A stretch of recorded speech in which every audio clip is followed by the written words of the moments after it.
신앙이 어떤 것일까라고 하는 것을 여러분이 오늘 시간에 이 말씀의 귀를 좀 잘 기울여 들으시고 그런 신앙으로서 여러분의 사명을 다할 수 있기를 주의 이름으로 축원합니다. 오늘 이 10절부터 16절까지의 내용만 읽으면 여러분이 무슨 말인지 내가 알 수가 없습니다. 그래서 이 4장, 5장, 6장에 계속 이어지는 말씀인데 한마디로 블레셋 나라 사람과 이스라엘 군과 싸웠습니다. 싸웠는데 이스라엘 나라가 졌어요. 그래가지고 이 법궤를 빼앗겼어요. 이 법궤가 하나님의 말씀인데 이 법궤를 빼앗기고 나니까 그러니 이스라엘 백성은 하나님의 법궤를 찾아와야 되는데 싸움에 져서 찾아올 힘은 없고 이겨서 이 법궤를 빼앗아간 블레셋 나라는 이 하나님의 법궤를 어디다 둘 데가 없는 겁니다. 왜냐? 두기만 하면 불행한 일이 생겨요. 그래 결국은 자신들이 7개월 동안 법궤를 블레셋 나라에서 관리했는데 가는 곳마다 5개의 성이 다 망했습니다. 다 독종에 걸리고 사람이 죽고 그래 하나님의 진노에서 하나님의 경건하신 하나님이 이 믿지 아니하는 사람들의 나라에 있으니까 하나님이 노합니다. 그래서 이들이 회의를 했습니다. 이거 큰일 났다. 이 법궤를 이거 어떻게 해야 됩니까? 그래 이 법궤를 돌려주자. 이스라엘 나라에다가 다시 되돌려주자. 그래야 될 게 아니냐. 그들의 신인데. 그래서 바로 이 법궤를 돌려주는 장면이 오늘 이 봉독한 말씀입니다. 어떻게 돌려주느냐 하니까 7절부터 보면 이렇게 되어 있습니다. 그러므로 새 수레를 만들고 이 법궤를 끌고 갈 수레를 만들자. 새 수레를 만들고 멍에 메어보지 아니한 젖나는 소 둘을 끌어다가 한 번도 일하지 아니한 순수한 깨끗한 소 둘을 이제 젖내나는 막 젖인 소 둘을 끌어다가 그 앞에다가 수레를 끌게 하지. 그리고 그 수레에다가 법궤를 매서 돌려보내고 그리고 소는 수레를 메우고 그러니까 그 송아지들이 와서 울 거 아닙니까? 그러니까 이 송아지들은 아예 떼어서 집에다 가둬놓고 두 소만 끌고 그들에게 괴를 싣고 속건제 한마디로 하나님 앞에 지은 죄, 속죄제, 속건제, 번제, 소제 이렇게 제사라는 게 많이 있습니다. 이스라엘은. 근데 속건제는 사람이 하나님께 지은 죄를 용서받을 때 드리는 죄를 이 제물을 제사를 속건제라고 합니다. 그러니 자기들이 하나님 앞에 너무 죄를 졌으니까 한마디로 속건제를 드리고 거기에 금은 보화를 싣고 담아서 법궤를 지금 돌려버리는 겁니다. 어디로 돌려보느냐? 벳세메스 땅으로. 이 벳세메스 땅이 이스라엘 나라 땅입니다. 자기 나라와 이스라엘 나라의 경계선 제일 가까운 벳세메스 땅으로 소의 2마리에 끌려서 이 법궤를 지금 이스라엘 백성으로 돌려주고 있는 겁니다. 그런데 여러분 이 말씀에 굉장한 진리와 의미가 있습니다. 여러분 오늘 귀를 기울여서 내가 직분을 받는데 설령 직분을 받지 아니한다 할지라도 여러분의 신앙이 어떻게 살아야 되는가를 이 말씀은 아주 깊이 있게 잘 우리에게 보여주고 있습니다. 독종으로 말미암아 온 사람이 5개 마을이 죽었기 때문에 독종의 금으로 만든 독종의 쥐의 형상의 모양의 5개의 금을 만들어서 그에 싣고 그 다음에 법궤를 싣고 보석을 싣고 그리고는 보냈습니다. 그러면서 뭐라고 하냐면 벳세메스 땅으로 이 소 2마리가 움직이지 않냐고 곧장 들어가면 하나님이 자기들에게 내린 재앙으로 알고 만약에 그렇지 않냐고 쇠를 보내는데 이들이 헌눈이나 바르고 다른 곳으로 가면 이건 우연히 일치라고 생각하자. 이렇게 해서 보냈는데 이 2 소가 좌로도 우로도 치우치지 아니하고 다른 것도 보지 아니하고 오직 이스라엘 나라 벳세메스 땅으로 곧게 들어갔다고 성경 기록 없어요. 그래서 이건 하나님의 역사구나. 이렇게 그 경계선까지 바로 이 블레셋 반백들이 따라왔다고 성경이 따라와서 어찌 되는가 지켜보죠. 정말로 하나님이 그렇게 했다는 거죠. 그래서 10절에 보니까 그 사람들이 그같이 하여 젖나는 소 둘을 끌어다가 수레를 메우고 송아지들은 집에 가두고 오직 그 둘만 그와 같이 했다. 그래서 베스메스 땅으로 끌어갔다. 자, 오늘 여기에서 저와 여러분이 진리를 배우고 은혜를 배워야 되는데, 자, 여기에서 이 법궤란 오늘날 교회를 상징합니다. 그 다음에 두 마리의 암소는 직분자들을 상징합니다. 교회 여러분이 지금 오늘 직분을 받는 여러분들을 상징하는 거고, 지난 세월에 받았던 직분자들을 의미하는 겁니다. 특히 오늘 2001년도 새 연도에 여러분이 일을 맡아서 하나님의 교회에서 수고하고 봉사할 즉 직분자들을 임명하는 예배입니다. 그러므로 오늘 이 직분을 받으시는 또 미리 받으셨던 직분자들은 오늘 말씀에 귀를 꼭 기울여서 내 신앙이 이렇게 살아야 하나님의 복을 받는 거구나를 여러분이 깨달으면서 은혜를 나누고자 합니다. 첫째로 젖먹는 송아지를 떼어내서 우리에 가두어 둔 채 수레를 메고 베스메스로 향했다는 사실입니다. 한마디로 두 마리의 암소는 자신의 자식을 떼어놓은 채 베스메스로 향했다는 겁니다. 이건 뭘 의미합니까? 사람은 자식을 너무너무 사랑하는 거지. 그렇죠? 이 세상의 모든 사람들이 자기 자식을 사랑하지 않는 사람은 아무도 없습니다. 얼마나 부모가 자식을 사랑하는가. 심지어 살인을 하고 저질러 와서 도망왔어도 분명히 살인자임을 알고도 부모는 내 자식은 살인자가 아니라고 끌어안고 용서하는 게 부모입니다. 그렇게 자식을 사랑하는 게 부모의 마음인데, 그래서 이사야 49장 15절에 보면 이렇게 말하고 있습니다. 여인이 어찌 그 젖먹는 자식을 잊겠으며 자기 태에서 난 아들을 긍휼히 여기지 않겠느냐? 동물도 마찬가지. 동물도 오늘 이 두 암소가 자기의 젖 갓 떨어진 이 두 송아지가, 두 새끼가 엄마 부모가 온전히 떨어질 때에 얼마나 울었겠습니까? 분명히 두 마리의 암소가 갈 때에 울었다고 성경은 확실하게 기록하고 있습니다. 울었더라. 여러분, 그래서 오늘 뒤에서 송아지들이 음매하는 엄마 부르는 소리를 들을 때에 그 말 못하는 두 마리의 암소는 가슴이 아마 미어졌을 거예요. 그럼에도 불구하고 그들은 말없이 갔어요. 왜? 그러면 왜 새끼들을 띄워두냐고요? 오늘 이 일을 하나님 앞에 일하는 일꾼들은 귀를 기울여야 됩니다. 하나님의 일에 방해거리가 되니까 띄워둡니다. 그 새끼 데리고 간다고 해서 다른 일은 없어요. 그러나 그 데리고 가는 과정에서 하나님의 일 목표를 향한 것이 흔들리기 때문에 뛰어나옵니다. 쉽게 말하면 하나님의 일은 인정에 끌려서만 안 된다 이 말이에요.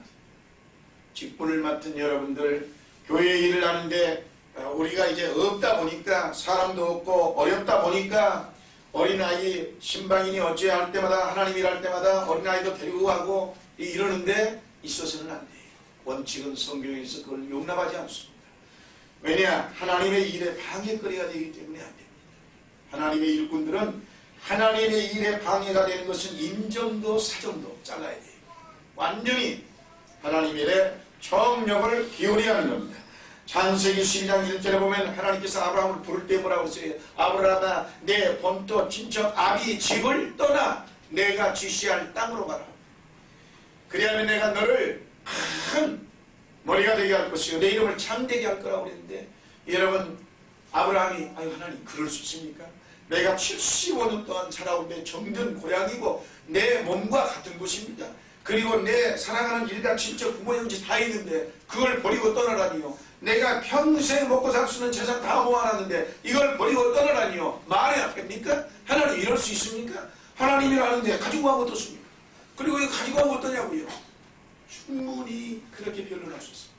충분히 그렇게 변명을 늘어놓을 수 있습니다. 그러나 엄밀히 따져보세요. 그건 자기의 욕심을 의미하는 겁니다. 자기의 이익을 요구. 하나님의 일에는 모든 것을 버릴 줄 알 때 정말 좋은 일꾼이 되는 겁니다. 인정도 버리고 모든 것 다 버리십시오. 인간적인 생각 가지고 하면 안 됩니다. 내가 온갖 75년 동안 우리 부모로부터 대대로 내려와 피 땀 흘려 일구는 문전 옥탑을 버리라고요? 말도 안 되는 하나님, 그런 법이 어디 있습니까? 이런 일이 있어서는 안 됩니다. 부모 형제를 버리라고요? 이런 일이 있어서는 안 됩니다. 인간의 모든 정은 끊어야 됩니다. 하나님의 일을 잘하기 위해서는 인간의 정적인 요소는 강함하게 잘릴 줄 알 때 하나님 앞에 큰 축복을 받는 것입니다. 그 결과 그는 믿음의 조상이 됐습니다. 뿐만이 아니라 엘리사가 부르심을 입을 때에 엘리야에게 말했습니다. 엘리야여, 청컨대 내 부모와 입맞추게 하소서. 그러한 후에 내가 당신을 따를 것입니다 라고 말하니까 엘리야 하나님의 종이 그만둬, 즉시 지금 따라와. 왜 그런 줄 아십니까? 하나님의 일꾼으로 부름받아 하나님을 일할 사람은 인정에 끌리면 안 된다 이 말입니다. 마지막으로 내 부모에게 가서 하적 인사를 하는 순간에 하나님 일을 하겠다는 마음이 흔들린다 이 말이죠. 그래서 못 가고 뒤돌아 주지 않는다는 얘기입니다. 그래서 엘리야는 안 돼. 엘리사에게 이유 없이 하나님이 너를 부르니 지금 부모에게 인사도 하지 말고 지금 바로 따라와. 그렇게 데려가서 결국 그는 일꾼이 됐습니다. 베드로와 안드레, 야고보, 요한이 주님 앞에 부름을 받을 때에 여러분 배와 그물과 부모 형제를 버려두고 주님을 따랐다는 게 성경의 기록입니다. 하나님 앞에 일꾼으로 부름받는 여러분들은 인간의 정에 이끌려서 일꾼이 될 수 없습니다. 하나님의 일이 최우선이며 하나님의 일에 여러분의 모든 것을 인정의 점을 짜주는 것입니다. 두 마리 암소가 갈 때에 송아지가 음매하고 엄마 찾는 그 울음을 들을 때에 그걸 말없이 뒤로 돌아보지 아니하고 앞을 향하여 갈 때는 인정은 잘라야만이 자신에게 주어진 사명을 감당할 수 있다는 것입니다. 여러분, 기독교는 결코 불효를 권장하지 않습니다. 기독교는 최고의 효의 종교입니다. 그런데도 불구하고 왜 부모 형제를 떠나 주님을 따랐느냐 하는 것이지요. 그건 자신에게 주어진 사명을 감당하기 위해서 그러는 것입니다. 때로는 사명을 감당하기 위해서는 인정이나 애정을 버려야 되고 사리, 사욕과 욕심을 버릴 줄 알아야 좋은 일꾼이 된다는 것을 우리에게 보여주고 있습니다. 예수님께서 마태복음 10장 37절에 아비나 어미를 나보다 더 사랑하는 자는 내게 합당치 아니하고 아들이나 딸을 나보다 더 사랑하는 자도 내게 합당치 아니하고 또 자기 십자가를 지고 나를 쫓지 않는 자도 내게 합당치 아니하고, 분명히 하늘나라의 일꾼으로 부름받으면 세상적인 것을 더 사랑하는 사람은 일꾼이 될 수 없답니다. 그러므로 이왕 여러분이 하나님 앞에 세워지는 일꾼이라면 하나님이 기억하여 자손대대로 축복을 부어줄 수 있을 만한 일꾼이 돼야 그게 여러분 모두에게 그리고 자손에게 축복이 되는 것입니다. 주님의 일을 하려는 사람은 그 무엇보다도 하나님 제1 중심으로 살아야 합니다. 이걸 우리는 신본주의다. 인간 중심의 인본주의가 아니라 하나님 중심의 신본주의의 믿음을 가지고 살아야만이 주님을 온전히 섬기고 여러분에게 주어진 일을 사명을 확실하게 감당할 수 있다는 사실을 오늘 이 말씀 베스메스로 향하여 가는 두 암소가 그 눈물을 머금고 자신의 사명을 향하여 이스라엘 진지로 가는 그 과정을 우리에게 주는 큰 기운임을 여러분이 깨달아 이제 일꾼으로 부름받은 여러분들은 정말 하나님이 맡겨준 그 귀한 사명을 내가 감당하기 위해서는 내 어떠한 것도 다 희생할 줄 아는 확고한 하나님의 중심에 서야 되겠다는 믿음이 여러분에게 충만해지시기를 주의 이름으로 축원합니다. 두 번째로 베스메스로 가는 소는 한 마리가 아니라 두 마리가 힘을 합쳐서 끌었다는 데에 의의가 있습니다. 교회의 일은 혼자 힘으로 해나가는 것이 아닙니다. 마치 자신이 장이 되면 혼자 다 좌경지에서 왜 내가 일을 하고 그랬는데 안 했느냐 이런 식으로 하면 안 됩니다. 교회의 일은 혼자 독단적으로 하는 것이 아닙니다. 모든 사람이 함께 힘을 모아야 한다는 교훈을 우리에게 분명히 주고 있습니다. 충분히 소 한 마리가 끌고 가도 될 텐데 왜 두 마리가 끌느냐는 얘기입니다. 두 마리가 끌고 갔다는 것이 바로 이와 같이 우리에게 주는 교훈입니다. 앞에서 끌면 뒤에서 밀어주고 서로 돕고 서로 받들어서 주님을 섬겨 나아가야 하는 것이 교회의 일입니다. 본문에 기록된 두 마리의 소는 법궤를 메고 갈 때 발걸음을 맞추어서 나란히 걸어간 것입니다. 한 마리의 소가 기운이 세다고 자기 혼자 빨리 걸어서 다음 그 기운 없는 소가 그저 헐레벌떡 따라갔다고 기록되지 않습니다. 여러분, 어찌됐든 한 마리의 소가 발이 빠르다고 하여 앞서지도 않았고 정말 반드시 둘이 한 마음으로 모아서 갔다는 겁니다. 하나님의 일은 2인 삼각경기와 같습니다. 우리가 금년 여름에 이 강원도 인제에 가서 여러분 수련을 할 때 여러분 게임에 2인 삼각게임을 했죠. 두 사람이 발을 묶어가지고 한 발을 묶고 양발을 하나씩 묶어버리면 발이 3개가 되지 않습니까? 두 사람. 그러면 아무리 이 사람이 빨리 뛰고 싶어도 그 발이 묶인 이 사람이 못 따라 못하는 거죠. 안 돼. 될 수가 없어. 하나님의 일은 바로 2인 삼각경기라는 식으로 하는 게 대단히 좋습니다. 2인 삼각경기의 최고의 핵심은 협동정신이라는 거죠. 둘이서 발을 하나, 둘 하고 맞추는 길밖에 없습니다. 다른 방법이 없습니다. 둘이서 발을 맞춰서 구호에 맞춰 제대로 맞춰야 경기를 제대로 할 수 있습니다. 한 사람이 잘 달린다고 하여 혼자 달려가다가는 한 걸음도 내딜 수 없고 쓰러지게 되어 있습니다. 하나님의 일은 2인 삼각경기와 같은 협동정신으로 마음을 같이 해서 주님을 받들어 섬기는 신앙, 바로 이것이 일꾼의 신앙. 일꾼의 신앙. 오늘 사랑하는 성도 여러분, 여러분에게 지난날 주어진 그 일꾼의 사명을 감당하지 못한 분들도 있을 텐데, 그리고 아닌 게 하나 내 혼자 독선적으로 마음대로 해볼 수도 있을 텐데 그렇게 해서는 안 됩니다. 이스라엘군이 아말렉군과 전투에 싸운 것이 이 출애굽기 17장에 나와 있는데 거기에서 이스라엘이 승리를 거두게 된 이유는 합동이기 때문에, 즉 협동했기 때문입니다. 모세는 해가 맞도록 손을 내리지 않고 기도했고, 모세가 손이 피곤해서 내리지 않도록 아론과 홀은 양쪽에서 잡았고, 그리고 잡은 것으로 끝나지 않냐고 온 돌을 주워다가 쌓아가지고 내리고 싶어도 내릴 수 없게끔 아예 갖다 받쳐놨습니다. 그러니까 내리려야 내릴 수가 없잖아요. 손만 올라가면 이스라엘 군대가 이기고 손이 내려가면 아말렉 군대가 이깁니다. 그렇기 때문에 이 기도가 꾸준히 계속되게 하려면 모세가 아무리 능력이 있어 기도를 한다고 할지라도 피곤하면 어쩔 수 없는 거예요. 피곤하면 내려오는 거라. 그러니 아론과 우리 옆에서 다 받들어주고, 그리고는 다시는 내려오지 않도록 받들어주고, 그리고 나아가서 여호수아는 앞장서서 그들을 진두지휘하고 싸우고, 백성들은 군사가 되어가지고 그 아말렉 군대와 힘을 모아 싸우니까 완전히 하나가 되어가지고 대승리를 거둘 수 있게 된 것입니다. 바벨론의 포로로 끌려가 포로 생활하던 이스라엘 백성들이 바로 이 바벨론 아닥사스 1세의 때 석방명령을 받고 고국으로 돌아와 다시 부서진 예루살렘 성을 재건하기 시작할 때 각자 제멋대로 하는 것이 아니라 대제사장을 중심으로 하여 백성들이 합심하였기 때문에 가능할 수 있었던 겁니다. 산발랏이라고 하는 사람이 온전히 그 일을 하지 못하게 방해를 많이 했음에도 불구하고 이스라엘 백성들은 그럴수록 더욱 한동하고 더 하나로 뭉쳐서 결국 주의 일에 임했습니다. 절반은 역사하고 절반은 병기를 잡고 온전히 방어하며 싸우면서 일할 때에 사람들도 한 손으로 일을 하고 한 손에 병기를 잡고 적의 공격을 대비했던 것이 성경의 느헤미야에 기록되어 있습니다. 빌립보서 2장 1절 이하에 보면 주님의 일을 어떻게 해야 하는가를 잘 말씀하고 있습니다. 마음을 같이하여 같은 사랑을 가지고 뜻을 합하여 한 마음을 품어 아무 일이든지 기쁨이나 다툼이나 허용을 하지 말고 오직 겸손한 마음으로 각각 자기보다 남을 낫게 여기라고 성경은 분명히 일꾼의 일하는 삶의 자세를 분명히 말하고 있습니다.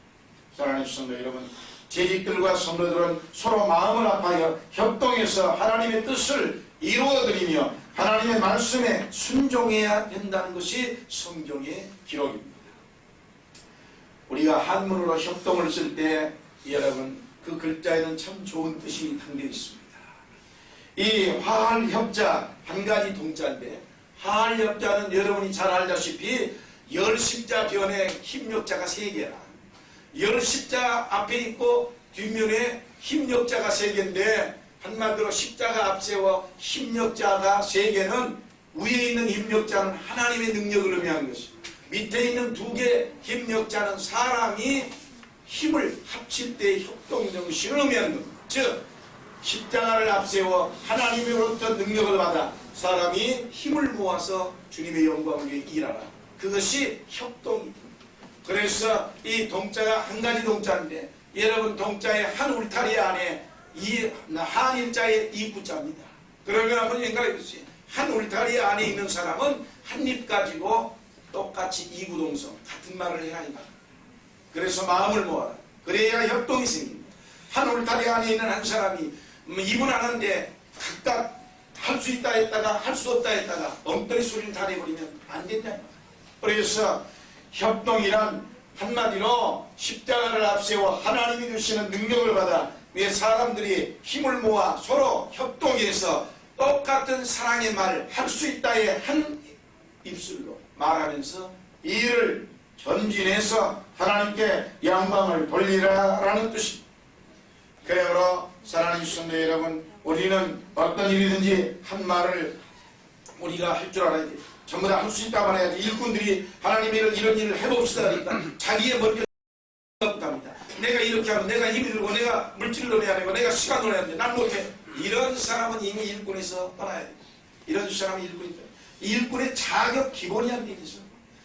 하나님의 일은 내 생명보다 우선인 겁니다. 그런데 자기 생각을 해가지고 자기한테 손을 할 것 생각 못해. 일꾼들이 의논하고 있는데 못해라는 소리가 나오면 이미 일꾼의 자격에서 떠나는 거예요. 하나님은 못한다고 하는 사람에게 일을 맡겨본 적이 없습니다. 하나님께서 모세를 이스라엘 백성의 지도자로 세우려고 할 때에 모세가 하나님 보시다시피 내가 나이가 80이다. 머리가 허옇고 다리가 후들후들하고 온 얼굴이 지나고 나는 입술도 둔해서 말도 못합니다. 그런데 어떻게 세계 최고 강대국 바울 앞에 이 바로왕 앞에 가서 내가 감히 총칼도 쓸 줄도 모르고 난 창갈도 못 쓰는 사람이 어떻게 이깁니까? 그 노예 300만을 내가 무슨 수로 끌어옵니까?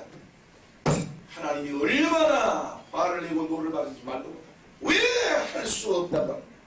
내가 너와 함께 할 거 아니냐. 내가 하나님 앞에 혼나게 화를 나간 뒤에 아론과 호를 말을 잘하는 아론과 호를 너의 입 대신 너와 함께 따라볼 테니 내가 주는 이 능력이 지팡이를 가지고 가라고 했어. 결과적으로 가서 피 한 방울 흘리지 아니하고 300만 이스라엘의 백성들을 그 애굽 땅에서 구출해내지 않습니까? 하나님의 일꾼은 자신을 돌아보는 법은 있어서는 안 돼요. 먼저 하나님의 일인 것입니다. 대부분이 항상 같은 말소리를 내십시오. 어떠한 면에서든지 하나님 나라를 세우는 일에 같은 목소리를 내는 것이 일꾼의 자격입니다. 그것이 하나님 앞에 능력받은 사람들의 삶임을 알아야 됩니다. 어떤 사람들은 교회를 큰 교회, 작은 교회는 괜찮은데 교회가 커지면 교회에도 야당과 여당이 있어야 한다나요? 그건 참으로 무식한 소리입니다. 교회에는 야당과 여당이 있으면 안 됩니다.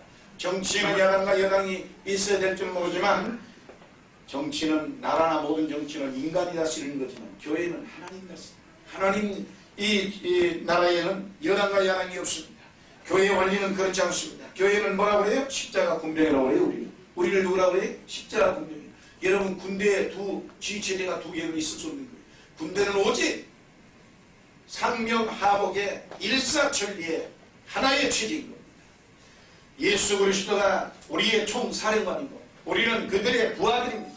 그저 예수님의 사령관은 예수의 명령만 내리면 우리는 거기에 이유 없이 무조건 순종하는 것입니다.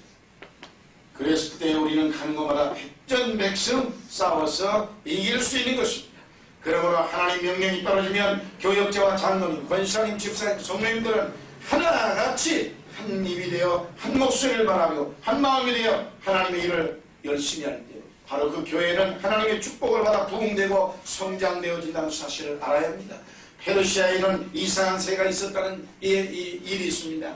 순놈은 왼쪽 날개밖에 없고 오른쪽에는 고리밖에 없고 암놈은 오른쪽 날개밖에 없고 왼쪽에는 갈고리가 달렸다는데 두 마리가 혼자 날 수 없으니까 둘이 날 때는 반드시 두 마리가 양쪽에서 갈고리를 걸어가지고 한쪽에 날개치면서 같이 난다고 하지 않습니까?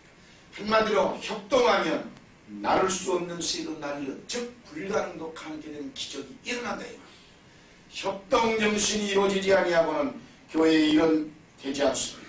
예수님은 우리에게 말씀하기를 두세 사람이 모이는 곳에 나도 너와 함께 있겠다고 말씀했습니다. 두세 사람이 합심하여 기도하면 내가 그 기도를 들어주겠다고 약속했습니다. 초대교회 성도들은 마음을 같이하여 전혀 기도에 힘쓸 때 성령 세례를 받았다고 성경은 기록하고 있고 안디옥 교회는 바울과 바나바 선지자와 교사 부자와 가난한 사람 기적인 마에나와 흑인인 시몬이 다 구별 없이 합심하여 금식 기도하며 주님을 섬겨갈 때에 교회가 부흥됐다고 성경은 분명히 기록하고 있습니다.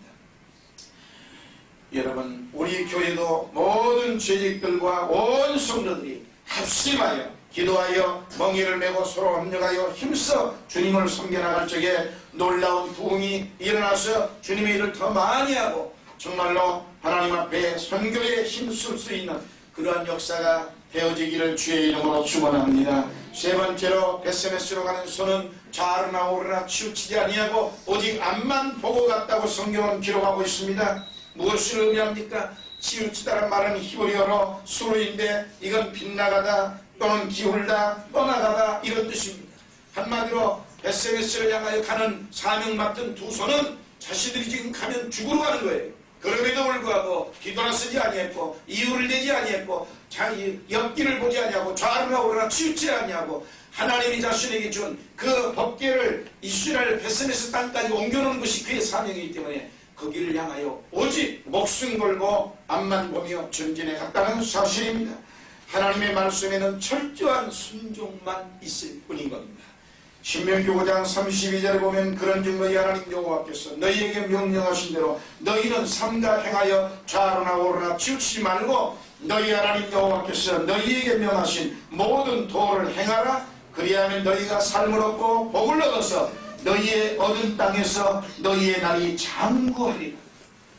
여호수아 1장 7절에 보면 오직 너는 마음을 강하게 하고 극히 담대하여 나의 종 모세가 내게 명한 율법을 지켜 행하고 좌로나 오르나 치우치지 말라. 그리하면 어디로 가든지 따라합시다. 형통하리라.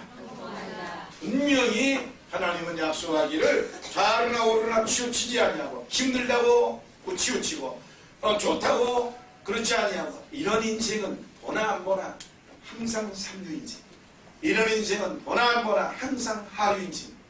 여러분이 오늘날 세상을 살아가는데 보십시오. 이렇게 변덕을 잘 버리고 이랬다 저랬다 뒤집어지기를 잘하는 사람이 어디 가서 머리 되는 것 봤습니까? 어디 가서 제대로 대접받는 것 봤습니까? 인생은 오직 죽을 때까지 하나를 향하여 달려갈 수 있는 지조와 절개가 있어야 합니다. 하나님 앞에 목숨을 걸고 나같이 못난 사람 하나님 천사가 근무하는 귀한 직분을 맡겨줬다면 이제는 천국 갈 때까지 세상을 돌아보지 아니하고 오직 앞만 보며 걸어가야겠구나 라고 생각해야 하는 것입니다.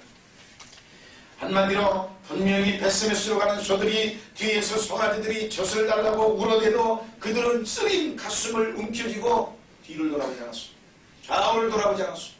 자기 새끼가 배가 고파서 밥을 먹어야 젖을 먹어야 살겠다고 젖달라고 울어도 뒤를 돌아보지 않는 것이 일꾼의 신앙인의 자세라 이 말입니다. 신앙생활이란 목표를 향해서 좌우로 치우침이 없이 앞만 보고 꾸준히 나아가는 생활이 신앙생활입니다. 누가복음 9장 62절에서 손에 쟁기를 잡고 뒤돌아보는 자는 하나님의 나라에 합당치 않다고 생각합니다. 아무리 세상이 뒤에서 유혹의 손길을 편달할지라도 여러분 뿌리치고 그리고 앞만 보고 달려갈 수 있는 것, 이것이 일꾼의 신앙이다. 우리의 우편에는 황금만능주의와 세속주의와 쾌락주의와 안일무사주의가 우리를 미혹한가 하면 좌편에서는 불신앙과 불순종과 의심과 마귀와 이단들이 우리를 미혹하고 있습니다. 그러나 이 모든 미혹을 뿌리쳐 버리고 오직 주님만 바라보고 말씀에 귀를 기울여 순종하며 달려갈 수 있을 때에 이 사람이 하나님 나라에 합당한 큰 일꾼이 된다고 성경은 기록하고 있는 겁니다. 회사에 근무하는 일꾼들도 마찬가지. 하나의 앞을 향하여 달려가는 뜨거운 마음이 있어요. 빌립보 3장 13절에 사도 바울은 이렇게 말하고 있습니다. 형제들아, 나는 아직 내가 잡은 줄로 여기지 아니하고 오직 한 일, 즉 뒤에 있는 것을 잊어버리고 내 앞에 있는 것을 잡으려고 표대를 향하여 그리스도 예수 안에서 하나님이 위해서 부르신 부름의 상을 위하여 쫓아간다. 오직 자신이 할 일 하나만을 향하여 온전히 좌우로 치우치지 아니하고 앞을 향하여 간다고 했습니다. 주님을 바로 섬기면 주님이 우리와 함께 하셔서 저와 여러분이 가는 길에 형통하게 해주시고 영육에 건강함을 주시고 모든 일이 잘 되어지고 자녀들이 복을 받는 역사가 일어난다는 사실을 믿으시기를 주의 이름으로 축원합니다. 히브리서 12장 2절에 보면 믿음의 주여 또 온전케 하시는 예수를 바라보니, 바로 예수를 꾸준히 바라보는 신앙이 축복받는 신앙이라는 얘기입니다. 신앙생활은 남이 하는 대로 따라하는 것이 아닙니다. 사람들이 장에 간다고 하니까 어떤 모습이 걸음을 드는 것이고 장에까지 따라갔다는 말이 있듯이, 여러분 신앙생활이란 사람 따라가는 것이 아닙니다. 다른 사람이 교회 가니까 나도 교회 가고, 그 사람이 안식일을 온전히 지키니까 지키고, 안 가면 나도 안 가고, 이런 일은 있을 수 없습니다. 성경은 분명히 안식일을 걸어가게 기억하고 지키라고 성경은 명령하고 있기 때문에 주일날 모두가 안 가도 하나님 말씀을 쫓아 교회를 가는 것이 신앙인 것이지, 누가 가니까 나도 가고 누가 안 가면 나도 안 가도 되나보다, 이런 사고방식은 안 됩니다. 다른 사람이 헌금하니까 나도 헌금하고, 정말 그렇게 돼서는 안 됩니다. 성경에 분명히 천열매를 드려라, 온전한 10의 1조를 드려라, 건물을 드려라, 감사를 드려라, 내게 올 때는 빈술로 보이지 말라 명령을 내리고 있기 때문에 우리는 그 하나님 말씀에 순종해서 헌금을 드립니다. 여러분, 만약에 그렇지 아니하고 정말 그와 같이 순종하지 아니하고 자신의 생각대로 살면 안 됩니다. 어느 교회 어떤 사람은 어떤 일을 작정 헌금을 할 때라든지 건축금을 작정할 때라든지 이렇게 하면 항상 절대로 자기가 먼저 하지 않는 사람이 있다고 하셨습니다. 왜? 자기가 먼저를 다 앞장서는 게 아니라 남의 눈치를 실실 봐가지고, 이번 주에 나는 안 하고 다음 주에 사람들 말 좀 들어봐가지고, 집사님 얼마 했어? 원사님 얼마 했는데? 말 들어봐가지고 저쪽은 요만큼 했고 요만큼 했으니까 나는 그냥 중간쯤 적당히 대충 하지 뭐, 이렇게 해가지고 눈치 보고 그와 같이 하는 사람이 많다고 하지 않습니까? 이리 재보고 저리 재보고 적지도 않게 많지도 않게 드리는 사람들, 한마디로 언제나 기회주의 사람들, 이러한 사람들은 어떠한 일도 못할 뿐 아니라 이러한 사람은 자기의 소신과 신념이 없기 때문에 어디를 가든지 버림받게 되어 있습니다. 기회주의자는 항상 배반할 가능성을 가지고 있는 거예요. 그래서 사람은, 기회주의자는 일꾼으로 세우지도 않거니와, 그리고 하나님은 이 기회주의자들에게 축복을 준 적이 단 한 번도 없습니다. 바로 이 예수님이 다 사랑했는데 아주 죽도록 미워한 사람이 있습니다. 그 저주를 퍼부은 사람. 그들이 누군지 아세요? 서기관과 대제사장과 바리새인들입니다. 이 독사의 자식들이라고 했거든요. 바로 이들이 기회주의자입니다. 위선자여 기회주의자이기 때문에 예수님은 이들을 저주했습니다. 예수님이 다 축복했는데 바로 이 위선과 기회주의에 사는 사람은 저주했다는 사실. 성경에서 단 유일한 저주입니다. 여러분이 바로 성경에 그러한 사람이 저주를 예수님한테 받았다면, 이 땅에 예수를 믿으면서 그렇게 살고 있는 사람은 말하지 않아도 예수님의 저주가 임한다는 사실을 깨달아야 돼요. 안 됩니다. 여러분 스스로가 축복의 길을 가십시오. 여러분, 그런 기회주를 보고 온전히 헌금을 드렸다면 이 사람은 헌금을 드린 게 아니라 세금을 갖다가 친 겁니다. 그러니 헌금을 드리지 않는 게 하나님의 축복을 주겠습니까? 여러분이 만약에 정말로 오랜만에 친정을 한번 간다고 하는데 남편이 교통비는 얼마고 선물비는 얼마고 무엇은 얼마며 그 액수만 딱 정해서 한번 줘보십시오. 그리고 갔다 와. 그러면 아마 이 부인이 기가 막힐 거예요. 아이고 정말 참 치사서 더러워서 내가 어디 팔러 없지 돈 벌어 나가야지. 남자가 돈 벌어다가 고작 친정이 오랜만에 자기가 사랑하는 부인이 친정용 간다는데 저렇게 인생하겠습니다. 만정 다 떨어지는 거예요. 그 사랑하는 부인으로부터 다시는 사랑 못 받는 그런 사람이 되는 겁니다. 하나님 앞에 여러분이 하나님 앞에 예물을 드리면서 이것 따지고 저것 따지고 이해 따지고 해가지고 아이고 눈치 안 맞게 적당히 드려야지 하나님이 축복을 이유가 없습니다. 하나님은 그러한 사람에게 축복하지 않습니다.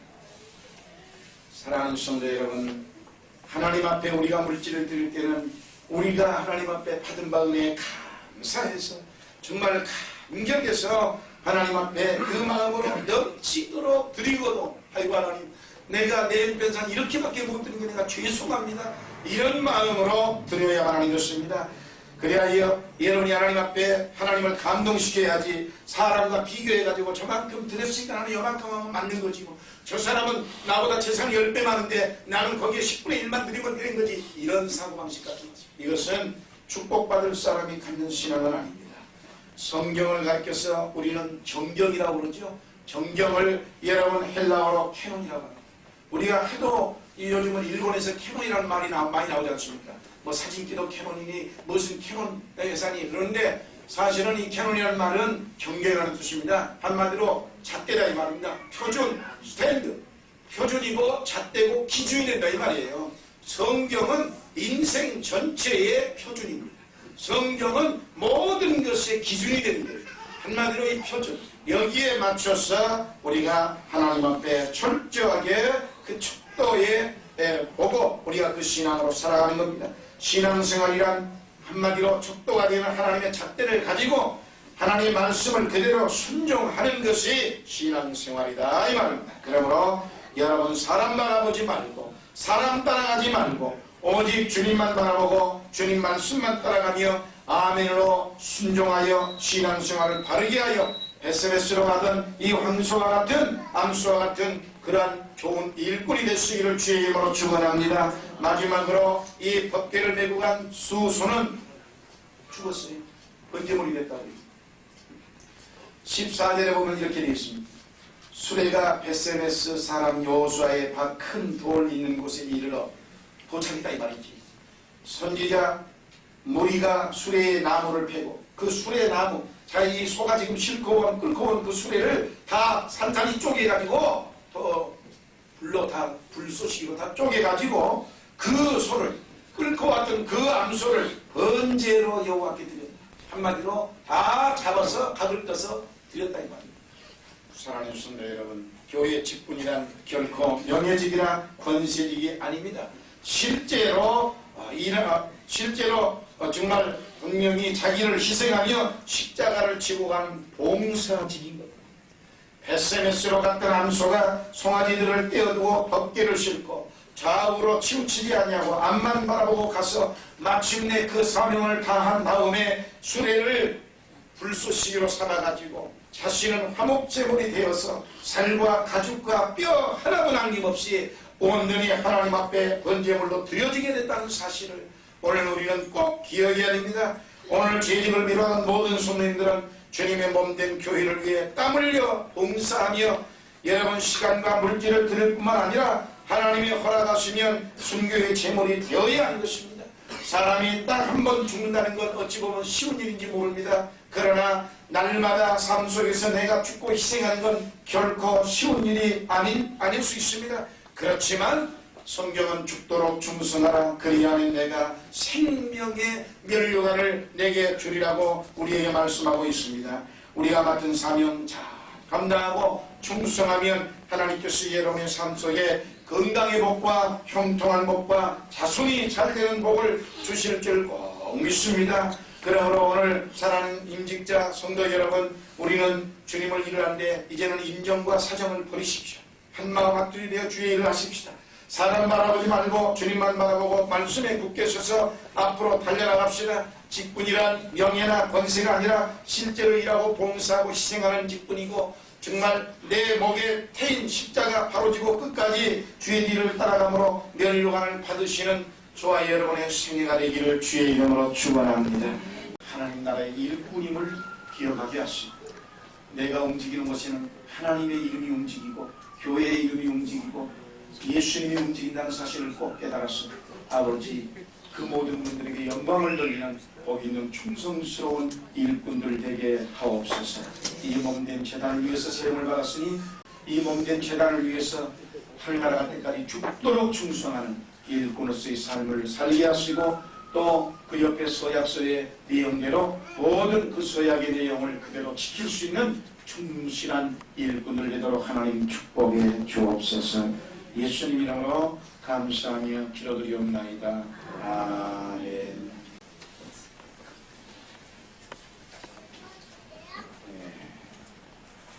인사 총무직으로 임명합니다. 주 2000년 12월 17일 선민중앙교회 장명인 목사.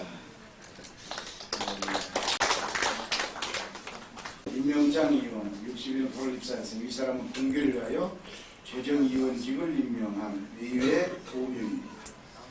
선민중앙교회 장명인 목사. 장명인 목사. 본교회 여성교회 스프링집으로 2012월 17일 성인중앙교회 장로인 목사 배윤정 여성교회 친교부장직으로 임명합니다. 주 2000년 12월 17일 성인중앙교회 장로인 목사 여성교 전도부장직으로 임명합니다. 주 2000년 12월 17일 성인중앙교회 장로인 목사 여성교회 봉사부장직 조경미 여성교회 홍보부장직 이수정 이하로는 여성교회 지역장직을 임명합니다. 2000년 12월 17일 성인중앙교회 장로인 목사 교회 장로인 목사 사람은 본교회를 위하여 재정위원직을 임명한 이하 재정위원직을 임명한 이하 또 정말 하나님 나라를 위해서 일할 수 있는 귀한 일꾼으로 하나님 축복해 주옵소서.